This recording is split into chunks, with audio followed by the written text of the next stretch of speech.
the way forward. 4 good things that I found in this budget, 4 bad things that I found in this budget, and 4 innovative suggestions to the Honorable Finance Minister. So the first good thing that I found in the budget is that there was an increase in the STT for derivative trading. Usually सरकार की निंदा हुई इस विषय को लेकर, markets भी गिरी, लेकिन मेरा यह मानना है कि इस कदम से स्पेक्युलेटिव ट्रेडिंग यानी कि सट्टा ट्रेडिंग समाप्त होगी या कम होगी और रिटेल इन्वेस्टर, जो 90% रिटेल इन्वेस्टर एफएनओ सेक्टर में नुकसान भुगतता है फ्यूचर्स एंड ऑप्शंस के चलते, जुआ खेलता है, उसमें आपको रिटेल इन्वेस्टर की प्रोटेक्शन का एक माध्यम बन सकता है। लेकिन मैं इसी के साथ साथ वित्त मंत्री जी को याद दिलाना चाहूंगा कि एसटीटी का जेनेसिस क्या है, एसटीटी का जन्म कब हुआ। एसटीटी हमारे senior colleague mister P Chidambaram जब फाइनेंस मिनिस्टर थे तो उन्होंने इंट्रोड्यूस किया, and it was introduce to replace long term capital gain tax on equities. जब long term capital gain on equity zero था, तब एसटीटी को लाया गया कि वे एक सिंपल अपफ्रंट लेवी होगी ट्रेड्स पर regardless of profit and loss.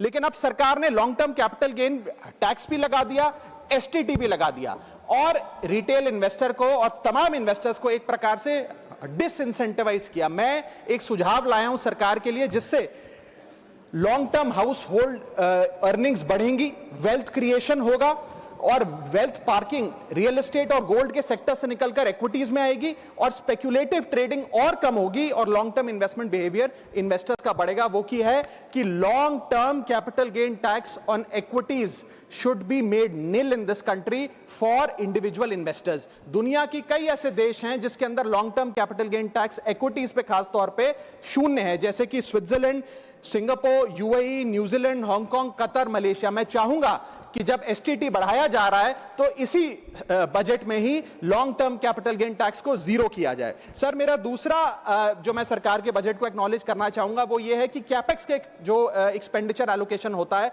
उसमें एक बढ़ोतरी देखी गई। जहां वित्तीय वर्ष 18-19 में मात्र 3 लाख करोड़ कैपेक्स था, वो इस वित्तीय वर्ष में 12 लाख करोड़ तक पहुंचा है, which is 4.4% of the GDP, which is a good step. It will have a multiplier effect and it will prioritise asset creation. लेकिन इसके साथ साथ सरकार को 5 साल में क्या कैपेक्स वो कौन कौन से क्षेत्रों में खर्चा करने जा रही है उसका एक ब्यौरा देना चाहिए ताकि प्राइवेट सेक्टर भी इस कैपेक्स के खर्चे को मैच कर सके। Sir, third thing which we found in the speech of the finance minister is that there was a relative restraint in making budgetary announcements for election bound states. अक्सर वित्त मंत्री का भाषण सुन के आप बता सकते हैं कि कौन से राज्यों में चुनाव होने जा रहा है। इस स्पीच में उन्होंने थोड़ा सा रिस्ट्रेंट एक्सरसाइज किया जिसे मैं एक्नॉलेज करता हूं। और आखिरी अच्छी चीज जो इस बजट में नजर आई वो ये था कि एनआरआई की इन्वेस्टमेंट लिमिट में एनहांसमेंट हुई। लेकिन मैं बता दूं कि जब एफआईआईज ने, फॉरेन इन्वेस्टर्स ने, फॉरेन पोर्टफोलियो इन्वेस्टर्स ने इस देश के बाजार से पैसा निकाल लिया और पिछले एक वित्तीय वर्ष में 23 बिलियन निकाला, तब जाकर सरकार जागी और सरकार ने एनआरआईज के लिए इक्विटी मार्केट का दरवाजा खोलकर उनकी इन्वेस्टमेंट लिमिट को 5% से बढ़ा दिया। इसमें कोई दो राय नहीं है कि इससे इन्वेस्टर्स 32 मिलियन एनआरआई इन्वेस्टर्स को अब भारतीय बाजार में पैसा डालने का मौका मिलेगा। लेकिन इसी के साथ साथ सरकार को इस पर भी गौर फरमाना चाहिए कि क्यों फॉरेन इन्वेस्टर्स भारत से पैसा निकाल कर बाजार को छोड़कर जा रहे हैं। Sir, now I come to the bad part of the budget. First thing is the debt to GDP crisis. सरकार ने और डेट लेने के लिए, कर्जा लेने के लिए इस बजट में फॉर्मूला ही बदल दिया। पहले सरकार डेट जब लेती थी तो ओल्ड एफआरबीएम रूल्स के तहत 3% ऑफ जीडीपी तक का फ्रेश डेट लेती थी। इस बजट में सरकार ने उस फॉर्मूले को बदलकर कहा कि टोटल सरकार का डेट जीडीपी का 50% होगा और उस सीमा में हम डेट लेंगे। यानी कि they want to play on the denominator effect. For example, एक साल बजट अगर हमारा जीडीपी 12% से ग्रो करता है तो उस साल सरकार खूब सारा डेट लेके सरकार पे कर्जा लाद सकती है, जो कि फिस्कल डेफिसिट 4.5, 6.5, 5% तक भी पहुंच सकता है। सर, इसी के साथ साथ मैं बताना चाहूंगा कि आज सरकार कहती है कि हमारा डेट टू जीडीपी रेशियो 56% है, लेकिन ये गलत है क्योंकि बहुत सारे ऑफ बैलेंस शीट आइटम्स हैं जिसे सरकार डेट में दिखाती ही नहीं है, जैसे कि FCI bonds, OMC bonds, fertiliser, NHAI, NFSS, यानी कि तमाम तरीके के ऐसे कर्जे हैं सरकार के ऊपर जो सरकार अपनी बैलेंस शीट में नहीं दिखाती है। सर, मैं सरकार को आपके माध्यम से यह रिक्वेस्ट करना चाहूंगा कि देश का कर्जा और कैसे ना बढ़े इस पर काम करें, ना कि और कर्जा लेने के लिए हम जीडीपी और डेट टू जीडीपी के फॉर्मूले के रेशियोज बदलकर और पैसा कर्जे पे ब्याज पर लेने का प्रयास करें। सर, दूसरी दिक्कत जो इस बजट में नजर आई वो ये थी कि इनकम टैक्स स्लैब में चेंज नहीं हुआ।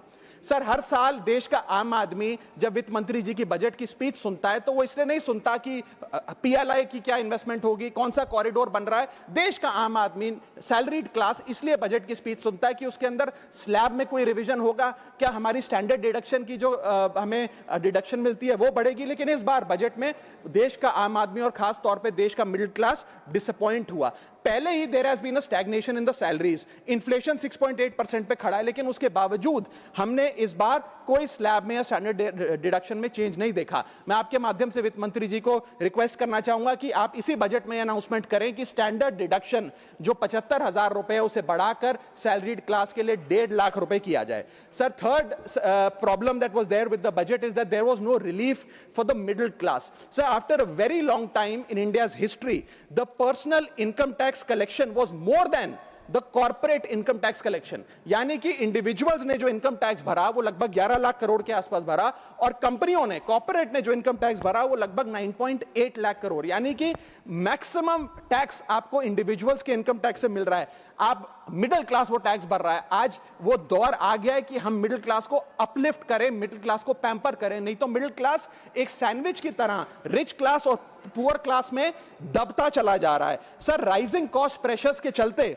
पिछले वित्तीय वर्ष में मिडिल क्लास ने देखा कि उसके एजुकेशन के खर्चे में 8% की बढ़ोतरी हुई, हेल्थ केयर 9% से महंगा हुआ, रेंट 7% से, फूड 6% से, ट्रांसपोर्ट 5% से।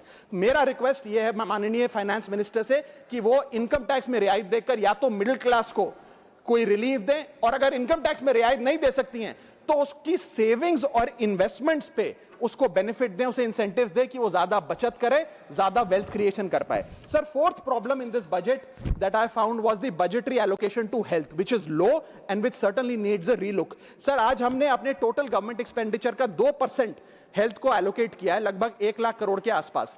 नेशनल हेल्थ पॉलिसी 2017 बताती है सर, और सरकार का ये अपना ऑब्जेक्टिव रहा है, गोल रहा है, that spending on public health should be 2.5% of GDP. आज हम 2026 में खड़े हैं, हमारी पब्लिक हेल्थ पे स्पेंडिंग मात्र 0.5% ऑफ जीडीपी। हम अपने लक्ष्य से कोसों मील दूर हैं। जहां यूएस में 18% ऑफ जीडीपी हेल्थ केयर पे खर्च होता है, यूके में 12%, जर्मनी में 13%, स्वीडन में, नेदरलैंड में, डेनमार्क में, जापान में, स्पेन में 10% ऑफ जीडीपी खर्च होता है, क्योंकि वो देश जानते हैं कि जान है तो जहान है। लेकिन हमारे देश में मात्र 0.5% ऑफ जीडीपी हम अपने हेल्थ पे खर्च करते हैं, और इसके चलते आलम यह है कि सरकारी अस्पताल में अगर आप चले जाइए, which is called the backbone of India's health care, वहां पर आपको पुरानी जर्जर बिल्डिंग मिलेंगी, मैसिवली अंडरस्टाफ्ड हॉस्पिटल मिलेगा, ओवरवर्क डॉक्टर मिलेंगे, पॉपुलेशन के हिसाब से बेड नहीं मिलेगा, जांच के लिए मशीनें नहीं हैं, दवाइयों की कमी है, और अगर इलाज की, ऑपरेशन की डेट मिल भी जाए तो वो डेट इतनी दूर होती है तब तक मरीज चल बसता है। Sir, the reality is that Covid made us realise and it was a wake up call for India's public health infrastructure, and I want to ask the house today, are we prepared, god forbid, if there were to be another pandemic और another big sort of raging pandemic in this country, and the answer to that is no। और private अस्पतालों की sir हालात ये हैं कि अगर आज आपको प्राइवेट अस्पताल में इलाज करना पड़े तो आपको लोन लेना पड़ता है, अपने घर के गहने, अपना रियल एस्टेट एसेट बेचकर पता नहीं कितने हजारों लाखों लोग हर साल भारत में गरीबी रेखा के नीचे चले जाते हैं, क्योंकि उन्हें एक हेल्थ इमरजेंसी के चलते प्राइवेट अस्पताल में इलाज कराना पड़ता है। सर, जैसे वन नेशन वन इलेक्शन इस देश में लागू किया जा रहा है, वन नेशन वन टैक्स की ओर हम बढ़ रहे हैं, वैसे ही one nation one medical treatment की ओर बढ़ना चाहिए। सबको नंबर 1 मेडिकल ट्रीटमेंट देश में मिले, ऐसी व्यवस्था बननी चाहिए। सर, मेरे 4 सुझाव जो आपके माध्यम से मैं वित्त मंत्री को देना चाहूंगा। पहला सुझाव है, put all land and property records of India on blockchain. एक blockchain based land registry ledger बनाइए। पहले 10 मेजर राज्यों शहरों से शुरू करिए, महानगरों से और टियर 2 सिटीज से, जिस लेजर में, जिस ब्लॉकचेन लेजर में हर रिकॉर्ड, हर सेल, हर म्यूटेशन, हर इनहेरिटेंस को एक डिजिटल रिकॉर्ड बुक में डाला जाएगा, जो एक ब्लॉकचेन लेजर होगा, जो टाइम स्टैम्प्ड होगा, टेम्पर प्रूफ होगा, 100% ट्रांसपेरेंट होगा, और रियल टाइम प्रॉपर्टी ट्रैकिंग आप उससे कर सकेंगे, जिसके चलते इंस्टेंट टाइटल वेरिफिकेशन होगा। आज सर, हमारा जो रियल एस्टेट का लैंड एंड प्रॉपर्टी रिकॉर्ड का जो बाजार है, उसमें अटर कियोस है। कियोस इसलिए है कि लोगों को रजिस्ट्रार के दफ्तर के बाद धक्के लग रहे हैं, दलालों ने उन अफसरों पे पूरी तरीके से कब्जा किया हुआ है, प्रॉपर्टी टैक्स में चोरी होती है, सर्कल रेट को एक्सप्लॉइट करके कैश में प्रॉपर्टियां खरीदी जाती हैं, फर्जी कागज, कब्जे, टाइटल डिस्प्यूट, न जाने क्या क्या चल रहा है, जिसके चलते आज 66% of India civil disputes are land disputes, 45% of properties lack clear title in India. India ranks 133 out of 190 in property registration efficiency. 48% of our properties are under dispute, and the average time taken by civil courts to resolve these disputes is 7 years. And 6.2 crore property documents are pending digitization. वो तहसीलदार के दफ्तर में पड़े या registrar के दफ्तर में, उनका डिजिटाइजेशन अभी तक नहीं हुआ. इन सारी बीमारियों का एक ही दवा है, that is national blockchain registry, जिसके चलते प्रॉपर्टी डिस्प्यूट समाप्त होंगे, मिडिल क्लास की वेल्थ अनलॉक होगी क्योंकि वे और ब्याज पे पैसा ले पाएंगे, प्रॉपर्टी टैक्स की कंप्लायंस बढ़ेगी, और रीट्स जैसे इन्वेस्टमेंट व्हीकल्स को ब्लॉकचेन वेरीफाइड टाइटल मिलेंगे, उसमें भी बढ़ोतरी देखी जाएगी. इसी के साथ साथ सर दुनिया के कई देशों ने इसे लागू कर दिया है. स्वीडन में यह लागू है, जहां पर एक दिन में आप प्रॉपर्टी का ट्रांजैक्शन कंप्लीट कर सकते हैं, वहां डिस्प्यूट रेट 2% है. जॉर्जिया में है, जहां 3 दिन में प्रॉपर्टी का ट्रांजैक्शन खत्म हो जाता है, डिस्प्यूट रेट 1% है. और यूएई में है, जहां 10 मिनट में आप अपनी प्रॉपर्टी खरीद बेच सकते हैं, वहां डिस्प्यूट रेट 1% से भी नीचे. और वहां हिंदुस्तान में प्रॉपर्टी बेचनी हो तो 2 से 6 महीने लगते हैं, और 48% डिस्प्यूट रेट है. सर मेरा दूसरा सुझाव है inflation linked salary revision act. Bharat में वेजेस को इंडेक्स करिए महंगाई से. वित्तीय वर्ष 18 से लेकर वित्तीय वर्ष 26 में हमने देखा कि real wages for the salaried class में 16% की गिरावट आई. ये गिरावट का मतलब इन सालों में जितनी महंगाई थी, जिस स्तर पे महंगाई बढ़ी उस स्तर पे वेजेस नहीं बढ़ी, जिसके चलते 16% की गिरावट रियल वेजेस में देखी गई. इसीलिए mandatory wage indexation formula is the need of the hour and the government must look at it. इसके चलते तमाम फॉर्मल सेक्टर्स में, corporate, shops, factories, gig workers, सबको इन्फ्लेशन इंडेक्स वेज हाइक मिलेगा. और सरकार के मुलाजिम को तो मिलता ही है, हर साल डियरनेस अलाउंस मिलता है, उसके बाद आप हर कुछ सालों में पे कमीशन लागू होता है. इससे आप 20 करोड़ आबादी, which is 45% of India's total workforce, आप उसे एड्रेस कर पाएंगे. सर इसी के साथ साथ मैं बताना चाहता हूं कि दुनिया के कई देशों में यह पहले से ही लागू है. यूएस के अंदर COLA, cost of living adjustment system लागू है, जिसके अंदर एनुअल और ऑटोमेटिक रिवीजन होता है. जर्मनी के अंदर हर 18 से 24 महीने के अंदर महंगाई के अनुसार सैलरी बढ़ा दी जाती है. जापान के अंदर शिंटो मेथड यूज होता है, जिसमें annual inflation index wage hike दी जाती है. और बेल्जियम में ऑटोमेटिक इंडेक्सेशन लॉ है, जिसमें क्वार्टरली बेसिस पर एम्प्लॉइज की सैलरी बढ़ाई जाती है. Sir India is one of the only countries in major economies where 85% of our formal workforce has zero statutory inflation protection. We are at the mercy of the employer discretion and our own negotiation power to raise our salaries. इसके साथ साथ मुझे लगता है कि एक minimum increase based on inflation होना चाहिए. मेरा थर्ड सुझाव माननीय वित्त मंत्री जी को रहेगा कि स्टेट कैपिटल एक्सपेंडिचर की matching grant, matching funding centre दे. यानी कि हर 1 रुपया जो राज्य की सरकार कैपेक्स पे, कैपिटल एक्सपेंडिचर पे, एसेट क्रिएशन पे खर्च करती है, उसकी मैचिंग ग्रांट 1 रुपया केंद्र द्वारा राज्यों को दिया जाना चाहिए, not as loan but as a grant.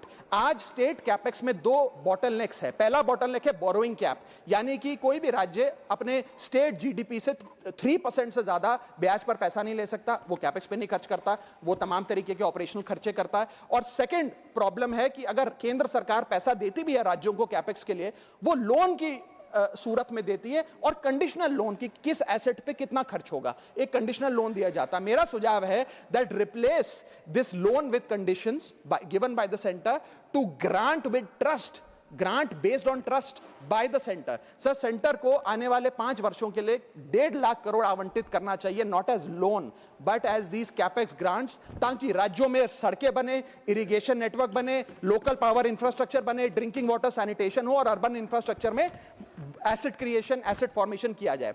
As not as loan, not on interest, not with principal and with no conditionality. अगर ऐसा होता है तो सबसे पहले तो स्टेट की बैलेंस शीट में this grant will not sit as date.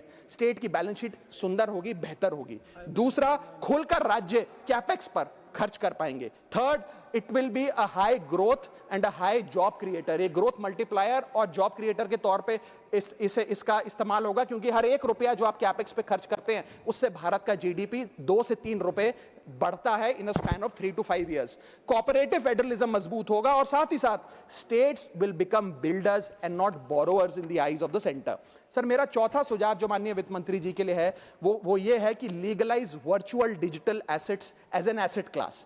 India में अभी सर वैसे ही डी फैक्टो लीगलाइज टैक्सेशन है वर्चुअल डिजिटल एसेट्स, यानी कि crypto currency, stable coin etcetera, क्योंकि अगर उनकी खरीद बेच पर कोई मुनाफा होता है तो 30% फ्लैट इनकम टैक्स लगता है और 1% ट्रांजैक्शन टैक्स जो अपनी वस्तु बेच रहा है उसे सरकार को जमा कराना पड़ता है। But they are somehow not recognised as an asset class. VDS जो वर्चुअल डिजिटल एसेट्स है, इन्हें एक एसेट क्लास का दर्जा नहीं दिया गया, जिसके चलते कोई डेडिकेटेड लाइसेंसिंग लॉ नहीं है, कोई क्लियर कंज्यूमर या इन्वेस्टर प्रोटेक्शन कानून नहीं है, एएमएल कानून यानी कि एंटी मनी लॉन्ड्रिंग गाइडलाइंस और डायरेक्शंस इस एसेट क्लास के लिए नहीं है, and there is of course no explicit legal classification. As a result what has happened is that 4.8 lakh crore trade in this virtual digital assets has moved offshore. Bharat के बाहर निकलकर वो अन्य देशों में, दुबई, सिंगापुर, मलेशिया और अन्य देशों में इसका ट्रेड हो रहा है जो भारतीय कर रहे हैं। Second thing that has happened is that 73% of India's crypto trading volume in financial year 25 has moved to offshore exchanges.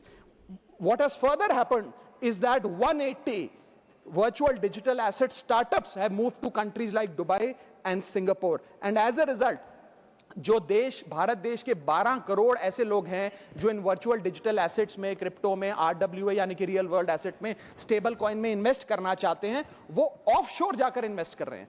जरूरत है कि हम कंप्लायंस हिंदुस्तान में लागू करें, उसे हेविली रेगुलेट करें, लेकिन उसे ऑनशोर लाएं। इसके चलते अगर ऐसा होता है तो सरकार के खजाने में 15 से 20 हजार करोड़ रुपए का इजाफा होगा, उन्हें उतना टैक्स मिलेगा।